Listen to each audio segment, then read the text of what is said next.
विश्व हेपेटाइटिस दिवस।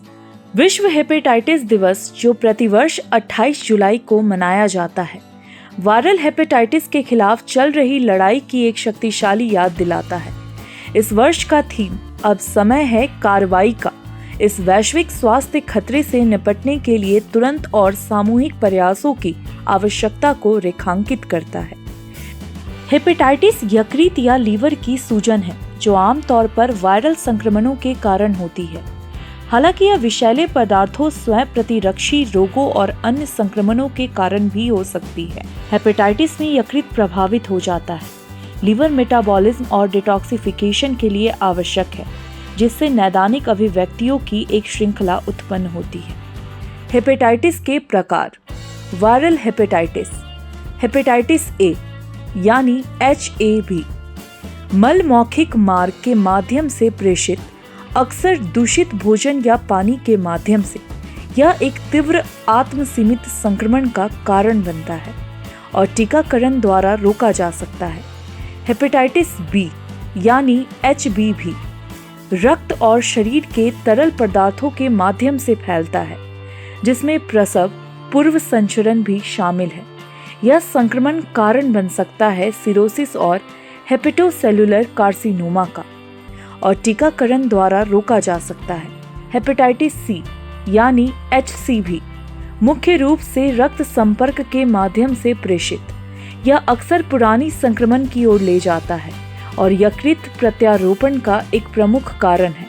Hepatitis D HDV केवल HBV के साथ सह संक्रमण के रूप में होता है।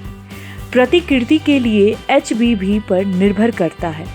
यह HBV संक्रमण की गंभीरता को बढ़ाता है। HBV के खिलाफ टीकाकरण HDV को रोकता है।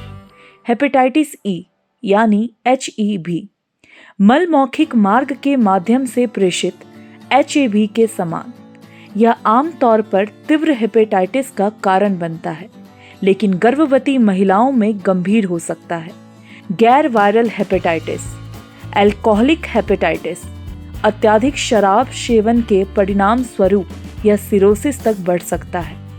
स्वयं प्रतिरक्षी हेपेटाइटिस एक प्रतिरक्षा मध्य स्थित स्थिति जहां शरीर की प्रतिरक्षा प्रणाली यकृत कोशिकाओं पर हमला करती है, जिससे लीवर में सूजन होती है।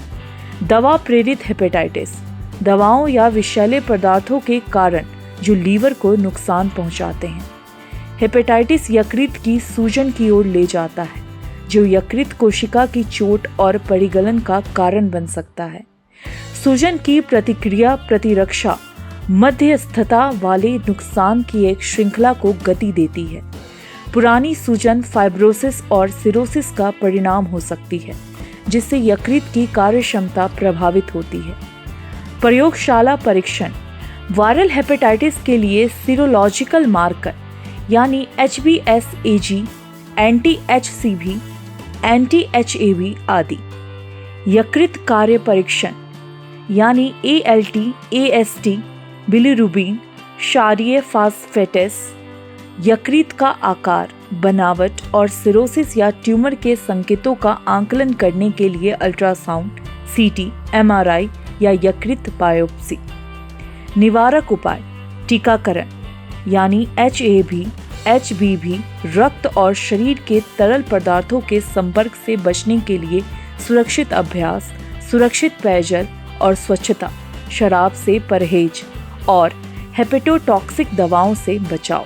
DPMI सिर्फ शिक्षा हुनर ही नहीं, बल्कि सम्मान के साथ सुनिश्चित रोजगार। Thank you DPMI।